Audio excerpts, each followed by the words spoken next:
Hi, everyone, and welcome to the session Surprising Setbacks for Data Modernization and Azure Migration. This session is all about de-risking your move to the cloud. My name is Kevin Kline, and I'm a Principal Program Manager at SentryOne. PaaS has a lot to offer, and if you're not taking advantage of all those offerings, then you're really missing out. Now, there's a lot of things that are available for free, and we welcome and encourage everyone to take advantage of that. Share those links with your friends. But then there's also, as you can see here, quite a lot of additional things that you can take advantage of. You really should be involved in your local user groups. That's probably where you'll find either your next employee, if you're a boss, or your next job, if you are a worker. We also have the SQL Saturday events. We have the PaaS Marathon events. There's the PaaS virtual groups, which happen every month, sometimes more than once a month, depending on the area of interest. For example, performance, DBA fundamentals, and many other such things. And then we always need volunteers in this organization, so I encourage you to take a look at that as well. There's also the paid PaaS Pro membership, which offers you a great deal of value for just a few bucks a month. Learning paths, access to all the videos, and many other things. So if you really want to up your game, level up a few levels as a SQL Server professional, take a look at that PaaS Pro membership as well. Now, also, we're a data-driven organization, so we want your feedback. So please take advantage of the opportunity to give feedback to all the speakers, as well as conference feedback using the session evaluations. Just a bit about myself. You can find me on social media at LinkedIn, Facebook, and Twitter at KE Kline. And I'm quite active on those different locations. Also, in case you've never heard of me, I was one of the original 9 founders of PaaS back in the very late 1990s, and I was president for 2 terms in the middle of the 2000s, the aughts, as they call them. Written a lot of books. My best known is SQL in a Nutshell. I've been in the industry since the 80s when I started working for NASA on an Oracle project that's now in use up in the International Space Station. And I live in Nashville. I'm married. I have 7 kids and a kitty and a very attractive, very good-looking Shiba Inu dog, which is her name is Kline. So got a lot going on the personal side of things. So having said all of that, what are we going to talk about today? It's basically actually a little bit more than 5 pieces. When you move to the cloud, you need to have clear goals and requirements. But there are things that go wrong. That's what this is about, the setbacks. This is not necessarily a step-by-step process to move to the cloud. These are things to be aware of when you've decided to move to the cloud and what makes it hard, right? So these are kind of best practices for overcoming all the issues that people encounter out there in the field. So there's a lot of issues around goals and requirements. There's a lot of issues around step down from the C levels. And once we get to the middle managers who run projects like these, the organizational leadership, there are a lot of issues that come stumbling in or tripwires that trip us up when we design the architecture that we're moving to. Performance is huge. It's a very important topic, and it's one of the major reasons that we experience something called repatriation, which means to bring a workload we've deployed to the cloud back into our on-premises data center, okay? And then finally, I'll give you some tools and tips and tricks about things that I like to use in order to make this migration fast and easy. And this is going to focus on just the free tools that come from Microsoft and things of that nature. All right? And then starts all over again. It's a cycle. It's a process. It's not necessarily an endpoint. It's time to start improving and maybe applying the lessons learned to the next bit that you might want to migrate to the cloud. Okay?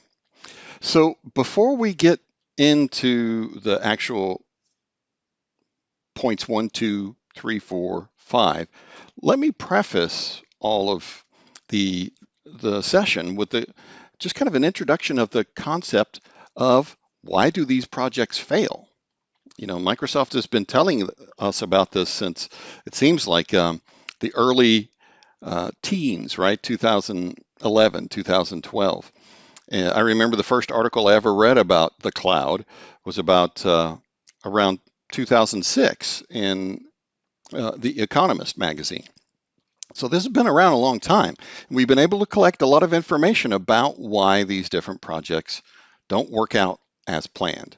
And one of the biggest issues is when interviewing the people who do the actual work of moving an application to the cloud is that the executives just don't get it.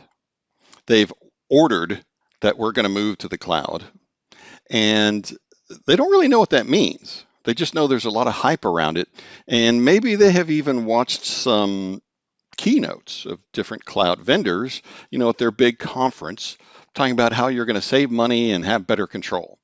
And what they zero in on is that save money aspect. And you'll see as we go through the session here, just as easy to lose or spend too much money on the cloud as it is to do it in your own data center. So, they don't have an idea of the costs. They don't have any idea of what it takes to maintain a cloud infrastructure. And they really don't have clear goals. They don't really know what it's all about. And that leads to a lot of stalls and stumbles in cloud migrations. And then the IT leaders often don't like to raise a fuss with management. So even in the situations where they have an opportunity um, to focus on the obstacles, especially the non-technical obstacles of leadership, goal setting, and those sort of things, rather than asking for them to be better leaders or more clear in their vision. As implementers of that vision, we often will just ask for money for the technical things, like the tools that we need to make this work or the infrastructure that we need to make this work. So it's problematic, right? And one of the things you'll see as we go through this session is that some of the biggest stumbling blocks are non-technical. They are entirely human, and the way people are humans work together. And so that's a big kind of recurring theme throughout. So the top reasons for cloud migration repatriation is, well, it happens a lot for one thing. 80% of companies have repatriated at least one project from the cloud in the last 2 years. And we're talking about the Fortune 1000 companies, the very biggest companies in the world. Yeah, it fails a lot. And so when you see the adoption numbers that 96% of the Fortune 1000 use the cloud, they're not being really clear about what that means. A lot of times that could simply mean that they have Dropbox or OneDrive or one of those kind of products. Or maybe they've switched to a cloud email system. They don't tell you about the custom written database centric applications that you and I work with every day. So that's a little bit of I'm not sure if it's misleading, but it's certainly leading you to a decision that they want you to make, not necessarily the best one for you. And if the reasons that they go astray are A, security. And what happens there is you just uplift your current in-house security processes and tools to the cloud. And that's when you realize after the fact, after you've been breached, that you never really paid much attention to security in the first place. A second reason is performance.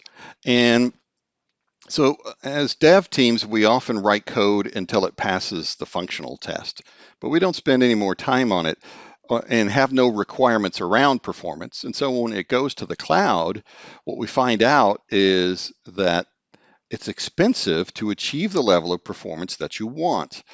You can turn the dial up to get more CPUs and more IOPS and more memory to achieve the performance you want, but that's always a balancing act between cost and that performance. So if you haven't written your code well to begin with, you pay for bad performing code. So that happens all the time. Again, the flip side of that is the cost. You can get better performance without changing that bad code. You just have to spend a lot more. And then finally, control is a big reason that we see repatriation happen. And what I'm talking about there is a less intentional approach to what is allowed to all the development teams and what is disallowed, who has rights and privileges and who does not. So where we see on premises, you have certain people who act as an administrator and pay very close attention to what is and isn't happening on their servers. We've seen plenty of cases where a dev team is given accessibility to all of the features that exist in Azure. And so, some group might say, oh, let's use Azure Functions. And another group might say, well, let's use, something like a Azure, some kind of mesh framework or microservices, or maybe they're going to use a different kind of Azure SQL database than what you were thinking. They decided they're going to try hyperscale. And so when you're not controlling things very heavily in your IT department already, and you move to the cloud, again, what you're going to find out is it can run amok, and your first bill that comes to you every month is 10 times higher than you thought because people are playing around and using things while the meter is ticking and adding up those costs. Okay, so let's dive in on goals and requirements.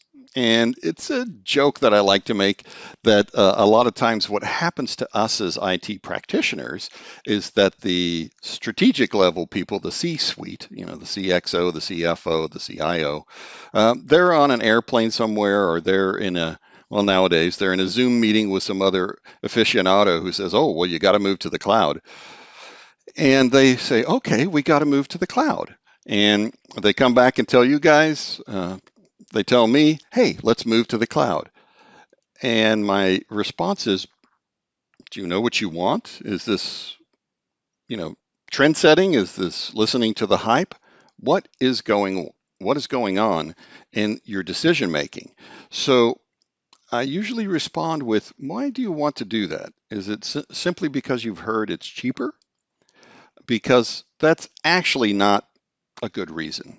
Most of the time, what we found is with careful crafting of your architecture and your decision making planning, is that it probably costs about the same as what you're currently spending internally to get the results that you want.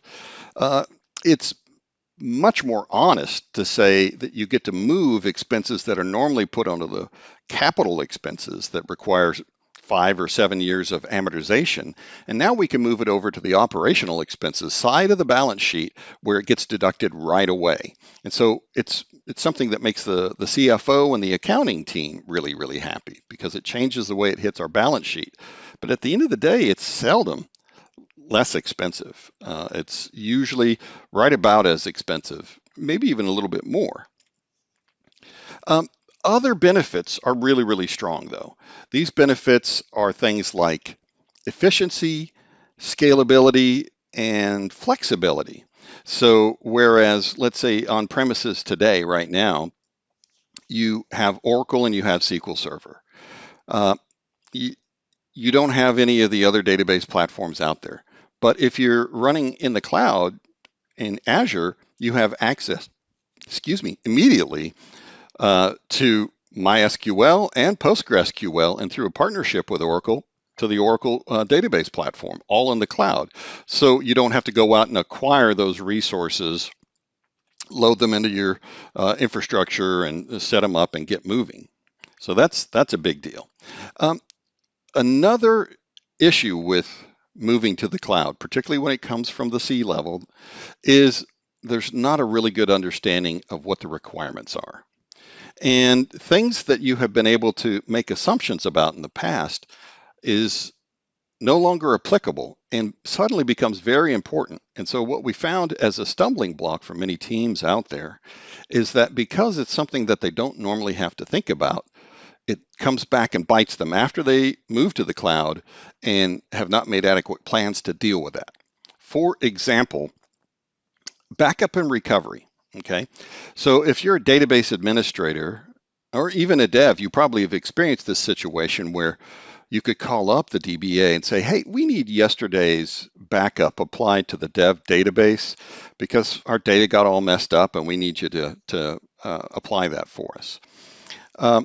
Or you might even say, you know what, we need you to roll back to Monday because on Tuesday we did a deployment and a new update. And so we want to do some experimentation with the data before the deployment, and we want to figure out why things are not working quite the way we expected. Well, here's the thing about that. If you do that on premises and you have the disk space, you can keep as many backups as you want. But in the cloud, in Azure, let's say you're using Azure SQL managed instances where you can take backups. Every single backup costs just about as much in storage as the original database. So, of course, there are ways you can decrease that cost, like using backup compression and so forth, but it's storage. And in the cloud, you have to pay for that. So, where you took for granted the fact that you had ample storage space, now in the cloud, the meter is running on every single bit of that. Okay. Similarly, you may have a really tight, nice Active Directory setup for security, or even worse, it's really loose and sloppy. And then when you move it to the cloud, you find out that in order to make it tight and secure, you've got to do hundreds of hours of work to get that fixed up. So you need to make sure you have a really, really good understanding about what is required. You have to probe those assumptions. Another example is, the business analysts who query the database, maybe using a connection from an Excel spreadsheet, and they're used to it just waiting a second or two, and then boom, all the data comes back. However, again, with the internet, there is an internet backbone that has its own built-in latency. It's going to be slow depending on how far away you are from a data center. And so in situations like that, when you always have at least 30 milliseconds of latency, suddenly what seemed like a simple query now takes a long time. It was only 9 meters down to the server room, and now it's 900 kilometers to the server room. So it's one of those kind of things where you really have to dive deep on all of those assumptions around your requirements. And then another thing that we see in terms of goals and requirements is we see this idea come up quite often where people say, you know what, we're practically virtualized in every way internally. So why don't we just take those VMs and lift them up and shift them over to the cloud? That often doesn't work out, believe it or not. It sounds super easy, and you'll hear people kind of rationalize that by saying, well, you know what, if we just lift and shift, and that's also called rehosting, by the way. If we just lift and shift, then at least we've got everything in the cloud, and then we can start our moves into actually truly taking advantage of the various benefits that the cloud offers us. Well, the problem is sometimes it's not quick and easy. So, hey, let's just move everything up. And then as you begin to do that, you realize that there's all kinds of things that you maybe lost track of, or no one inventoried, or no one fully analyzed. And it turns out you have all kinds of links and connections to other systems that weren't known already. And instead of it being like a weekend sort of thing, it winds up being a 3 week sort of project. And the other thing too is that if you move from on-premises virtualization to the cloud virtualization, you don't really get the benefits of either on-premises configuration or cloud configuration. You basically just settle for second best in both categories. So what is it, again, that makes people really like the cloud? What are the benefits that they really enjoy? Well, it's things like increased efficiency. Well, what does that mean? What that means is that DBAs get to focus on what adds value to the business, which is making sure the code runs really, really well, and that it's well monitored, and that alerts are set up so that problems don't take you by surprise. Increased efficiency means that devs can spend more time writing code and making sure that's really solid code and effective, and less time, finding a place to put a database and issues of that nature, right? It means you get better at all these different things like security, because Microsoft's cloud is pretty secure just in the default. And so you have to at least meet that standard, right? Data storage now is all available to you to see at one time. You have so much flexibility, so many choices that you can take advantage of. And then finally, scalability. So again, if you hit the top end to what you have in-house, there's not really a top end on the cloud. You can just keep turning that knob higher and higher, move to maybe a different performance tier, a better performance tier, and just keep getting better and better. And to do that, you don't have to spend all this time racking and stacking servers in a server room and making sure you have enough power supply and enough air conditioning and all those kind of things. So it really is a variety of advantages that aren't necessarily focused specifically on cost. In fact, another element of the cost calculation to keep in mind is the psychological impact of getting a bill every month. Okay.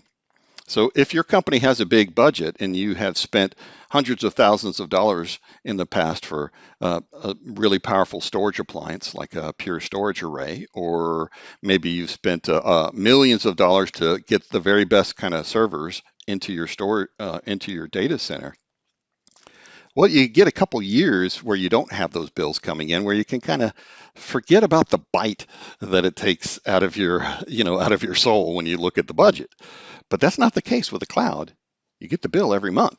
So you're constantly reminded of how much this high-end equipment or processing capability costs.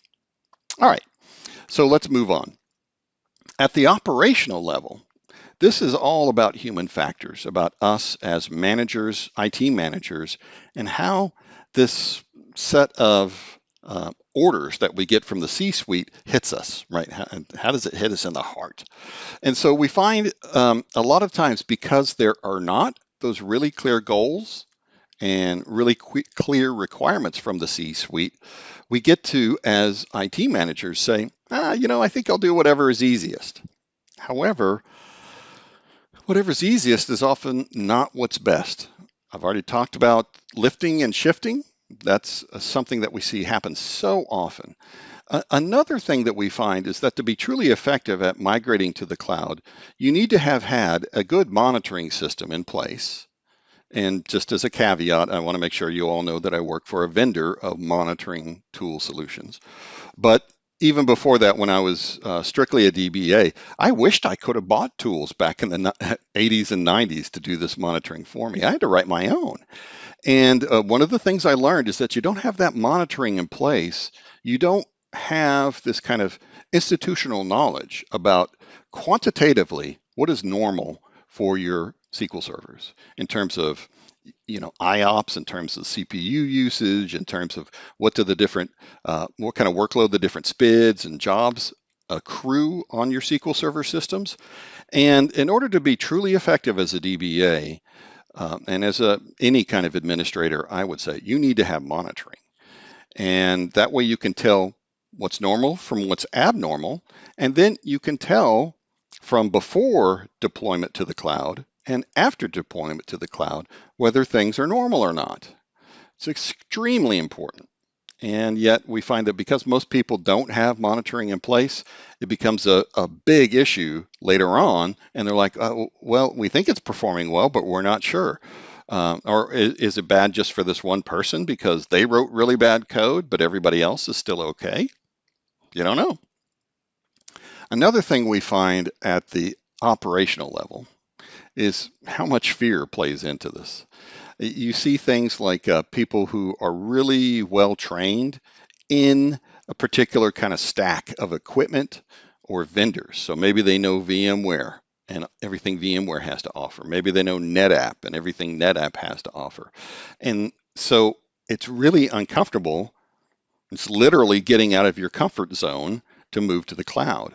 And so you'll see that many times there are decisions made based on that fear of the unknown, and it's suboptimal. It's a non-trivial challenge to actually get back to where you need to be because you made choices based on what you know really well as a team manager.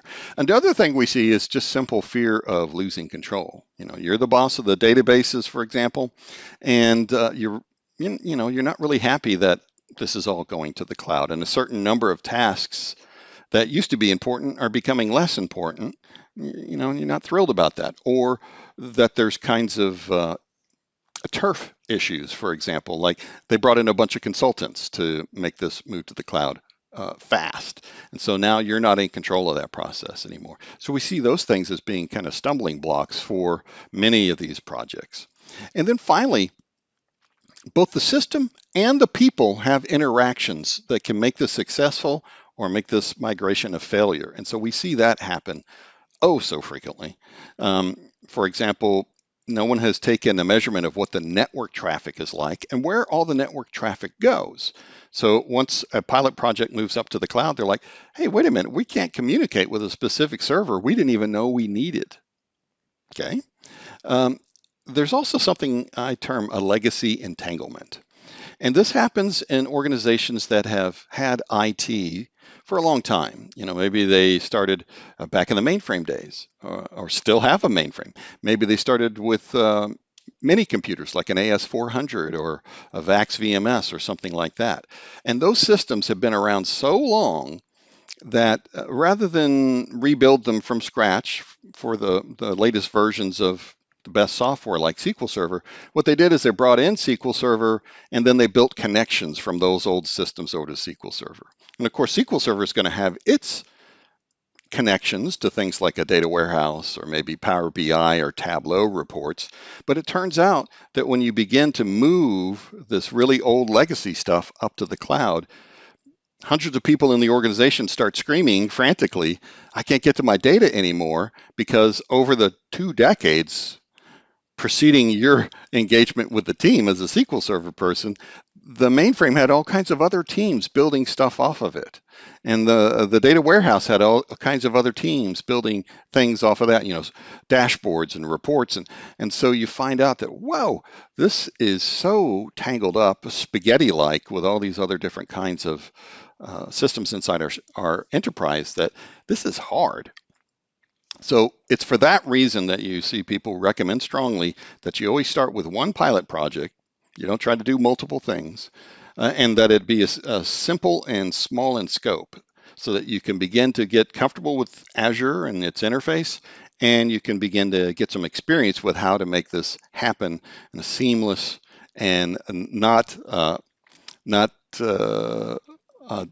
troublesome way. All right. Now, one thing I always like to evangelize as well is that there's been a massive amounts of studies over the years about what makes a team of DBAs effective. And it's called the capability maturity model. More specifically, it's called the information management maturity model. And it was first developed by the Software Engineering Institute at Carnegie Mellon University. But what you see is at the bottom level, an immature organization, even if it's been around for decades, you'll find things like work gets done in an ad hoc sort of way. Somebody asked me to do something and I like them a lot, so I push other things aside and get their work done. Nothing is documented. Predicting how things are going to go is pretty hard to do. I studied this at a time when my biggest issue was that I could get calls at any time of the day or night from people who knew who I was. I was the lead DBA at this big four auditing and accounting firm. And so some people would call me and say, hey, I need you to fix a problem. And really, that shows immaturity, not maturity in your organization. You need to have a ticketing and queuing system. You need to have alerts that tell a monitoring system and alerts that tell you when something goes wrong, so that half of the time you can fix it before an end user even notices. So this maturity model is all about getting to a position in which, at the far right, you are valued not necessarily because you're a great administrator of the databases. You're valued because you know how the business works so intimately that they want you there in the room with them.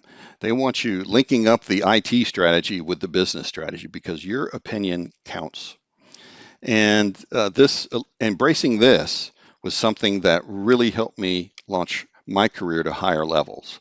You know, stop worrying about things like racking and stacking your servers and spending a whole day configuring servers. Find a way to automate as much as you can, for example. That's about level 2. And then you can spend more of your time adding value to what the business wants to accomplish. Okay? Drop me a note if you want to know more about this. This is actually something that I've done a webinar on for the past professional development group, and so there is a recording you can watch if you want to go into a deep dive on this topic. So, part 3, enterprise architecture stumbling blocks. And this is a big deal. One of the first things that you have to do, and this is something that Microsoft has identified from their side, being the provider, is that you need to have a thorough assessment of all of your on-premises resources and the environment and things that will come into play. And as you push that into your target cloud provider, Azure, perhaps one of the other ones, you also need to have a well-defined landing zone. And so Microsoft has some best practices that they've incorporated into their tools, as well as recommendations about what a good landing zone is. For example, you may need to turn off a lot of services that could be available to you, but you know you're not going to use for a while. And you don't want the development team to start asking, can we start using these, when you know it's not going to be deployed to production anytime soon and incurring costs. So I use this term EA here in the bullet points, but what I mean there is an enterprise architect, not necessarily just a database architect, and also not a application architect. I'm talking about a person who really knows the whole perspective. Architecture for the network, architecture for the hardware, architecture for backup and recovery and maintaining your service level agreements, all of that stuff, right? As well as the application and the database. It's worth every penny you spend on an application architect, unless your project is perhaps very, very simplistic, okay?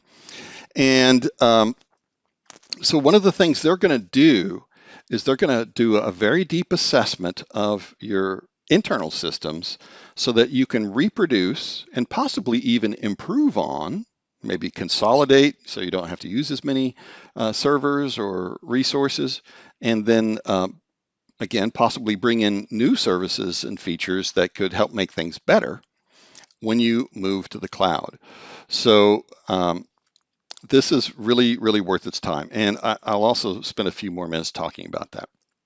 Another thing that the architect or whoever you appoint to do this work, if it's someone inside the team, you need to make sure you have a very clear understanding of all the offerings that exist in the Azure cloud, as well as the different kinds of SKUs that you can purchase. I mean, if we just talk about SQL Server itself, you know, there's Azure SQL Database, there's Azure SQL Managed Instance, then there's Azure SQL Serverless, then there's Azure SQL Hyperscale, and there's Azure SQL Big Data Clusters, and then there's things like whether you get the performance tiers that have flash storage rather than hard disk storage, different SKUs with more or less CPUs and IOPS, all kinds of things like that. And then how do you automate that? How do you orchestrate that? Do they know anything about PowerShell or not? Do they know anything about Kubernetes or not? These are really significant issues. And just choosing right or wrong, or choosing best or worst, can make a massive difference in how much you have to spend. Okay. And then you also need someone who's a good communicator, because what you're going to come down to, especially in those situations where you have poorly worded, poorly described requirements, you're going to need to go back to those executives and explain the situation to them and the alternatives available to them so that they can make a decision. Do they want to spend more and get that better performance, or less and take a lesser tier of capability, right? So, you know, find someone on your team who's good with analogies, who doesn't use the jargon, doesn't use the acronyms constantly when talking to people who aren't technologists. That's going to lead to failure as well, because you're speaking your language, not their language. So someone who's capable in all those ways is worth their weight in gold. And so if you don't have someone on the team and you're company has a budget, I would encourage you to bring in a talented consultant who will teach your team members as you go through the process. Additionally, you could just put one of your smart team members on this and tell them to start watching more videos and learning, but I pretty much guarantee you're going to hit some snags. It's going to be hard. There's going to be some issues. Now, having said all that, let me tell you about a couple tools that will help you get through at least that first step of performing this full assessment, okay? And on the left-hand side, we have the Data Migration Assistant. And on the right-hand side, we have two images from the MAP Toolkit. It's called the Microsoft Assessment and Planning Toolkit. And a MAP was last updated about 19 or 20 months ago. So it's a little bit more than a year, almost 2 years old. And that's version 9.9, 13, 15, something like that. I still like it because it does a lot of cool things for you outside of Azure. So many of us are still just getting started with Azure. So if you want an inventory of all of your Windows servers, check out MAP. It's amazing. Of all your SQL servers that are on premises. Lots of great value there. But if you definitely are moving to the cloud, then Data Migration Assistant is very useful. You access it through the Azure portal, and what you'll see is you can define some options, like what kind of report do you want? Do you want the database compatibility check? Do you want the feature parity check? Which will also do some identification of opportunities you could take advantage of, some benefits you could find in the cloud. So you identify your source server, the kind of target server you want to go to, and then it produces a lot of different kinds of reports for you. So for example, here we're seeing that the on-premises SQL Server has full text search, which isn't supported in Azure SQL DB, I believe. And so you may have to find alternatives, like you might need to use Azure SQL Managed Instance. And it also is telling you issues according to the compatibility level that you want to run on. Kind of a trick question is, what is the version level of SQL Server in the cloud? And the answer to that is whatever's the latest version.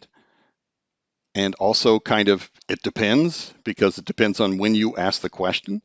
In fact, the Azure SQL database is probably going to be at least a point release ahead of what you have on premises, because Microsoft deploys to the cloud first now, rather than to on-premises instances of SQL Server. So that's the Azure Migration Assistant. Map Toolkit looks kind of similar. You can look for all kinds of different kinds of information, and one of those is also databases. Be aware that if you tell this to scan the subnets and find servers for you, which it can do, make sure you talk to your network team about that ahead of time so they don't think some virus is trying to propagate through the infrastructure. So here's a desktop virtualization summary. Does a similar thing for your databases. And then when you start to get into the really detailed information about your databases, it provides you a bunch of Excel spreadsheets. And so you can see down here at the bottom, we have lots of different tabs that can be useful to us. So we have the overview, but then we have a summary of all the SQL servers, everything at the database level, at the instance level, users, connections. And this is a very important one because a lot of people tend to forget about their linked servers at times like this. So it takes care of all of that for you and gives you a really good report and helps you understand, what your best opportunity is to start with when you begin a migration project. All right. So now we're looking at performance. And this is the kind of thing that hits us pretty hard unless after deployment, unless we are deliberate and plan ahead of time. So as I mentioned in passing earlier, latency is unavoidable. And a lot of us don't even keep track of what is normal for latency internally. A friend of mine was telling me, he lives in New Zealand, and he was telling me that the closest Azure data center is in Australia at that time. Now they're building one for New Zealand. but it was 600 milliseconds just to send a query from New Zealand to Australia. That's zero point 0.6 seconds, almost a second. If you have a really chatty application, as I say here, refactoring code or re-architecture for the application could be a very important thing because the version of that's running on premises is very chatty. And so it asks all the time for data when maybe it doesn't need to. Maybe it could cache the data locally instead of going back and forth all the time. Or maybe it asks for a lot more data than it needs. And because there's a lot of latency, it's going to just pump this data over the wire for a very long time, and it takes forever for your queries to process. So keep that in mind, that latency is unavoidable, and the quality of your code could make that problem even worse. Now, the other thing too is we have this balance, right? A set of scales where we have performance and we have cost. If you want performance to get better, you have got to spend a lot more. And that's why I tell DBAs and developers who say, is the cloud going to eat my job? Am I going to have a job years from now? Well, the question is, are you updating your skills?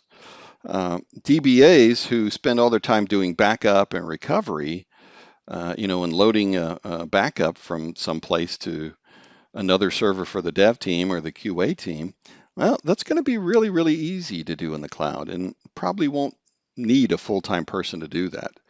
But in the cloud, you're always going to need good performance tuners. You're going to need it for the code.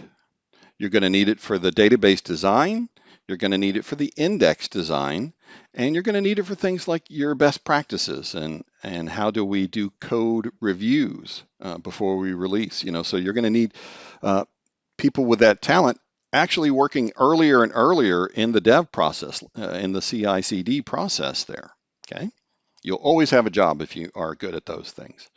And then also you need to spend a little time recognizing the edge cases where performance is going to be too much of an issue to make this a success. And I also use the term edge and underline it there because that's might be an answer to your problems. So I already described legacy entanglements. There are also a lot of different kinds of applications that are known for their need for speed. So certain kinds of analytics operations, certain kinds of personalization sort of things, recommendation engines for shopping carts, something called IoT, meaning the Internet of Things. And there is an opportunity to improve that potentially bad situation using something called SQL Server, Azure SQL Database Edge. And so what you can do here is the idea is the cloud is big, and we're over here in New Zealand, we want to use the cloud, but it takes a long time for us to get into the cloud, and then it has to do all its processing and come back out to us. Why don't we push computing power to the very edge of the cloud? And so there's actually a specific version of SQL Server that is designed to take care of that kind of capability. If you haven't heard of Edge, you might be thinking about, well, what's a use case for that? A use case for that would be, let's say self-driving cars. These things have enormous numbers of sensors all around them, collecting hundreds or thousands of data points per second. Now imagine if you had to push all of those data points up to a central processing center. It would not make any sense and it would not perform well. But what if you had a little database running there inside of the car, the automobile, and it munged all that data every second? And so all that had to be sent back to the data center was some summarized data points every minute or so. And now it becomes a manageable workload and one that your performance can be satisfactory. That's the kind of thing you can do with edge computing. Okay. Now, let's talk about cost management because that's such a big deal in terms of how you get the performance you need. So there is features built into the portal, the Azure portal, for cost management. And this is great in some ways. It gives you some amazing capabilities that I'd never seen in the past. For example, you get one bill, so you can see how to optimize your cloud expenses. You can kind of consolidate and optimize your licensing. And it also has built-in recommendations for best practices for all kinds of different behaviors that are being monitored in your Azure SQL Enterprise environment. Things like, oh, these VMs don't do anything all night long. Well, maybe we can shut them down overnight and just spin them up each morning. It does this on an ongoing basis, so you can continually see what's happening all the time. And it helps you with figure out some of your benefits, like if you have Azure hybrid benefits or Azure reserved instance benefits, it helps you take advantage of those. This is what the screen looks like, and it's improved a lot over the last few years. It's been around for a long time, but now it has all kinds of capabilities, like alert me when I'm getting close to the budget limit. If the budget limit needs to be increased, increase it by 5%, but send me an email, and then I'm going to talk to the team that's caused this to happen. Different things like that are plausible now with this set of tools. I'll also mention this at the end in the resource slide, but my friend Dustin Dorsey and I have done some webinars on the topic of budgeting.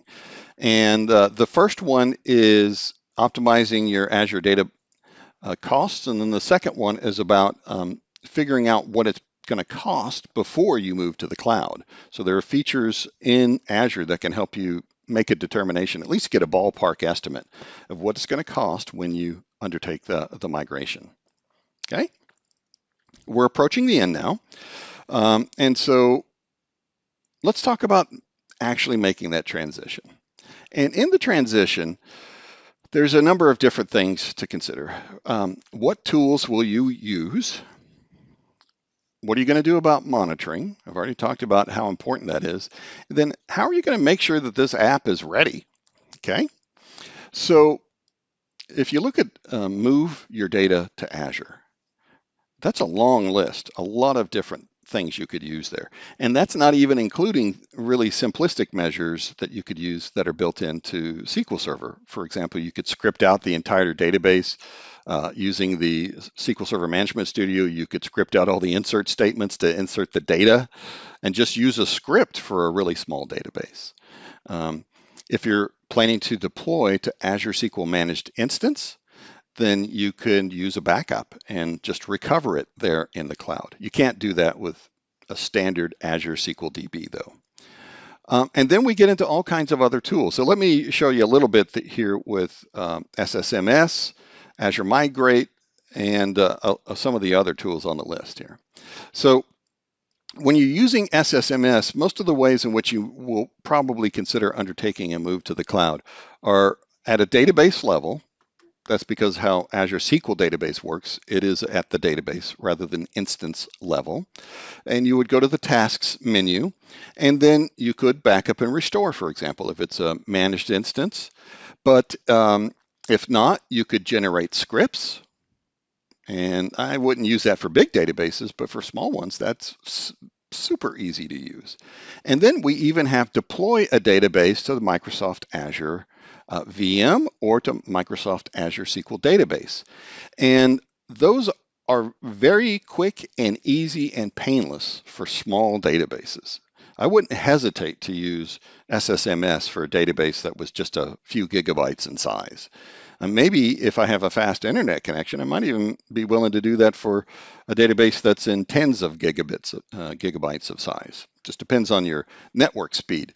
But once it gets to be a pretty elaborate database or application with many touch points, then I start looking at the other methods to do a migration.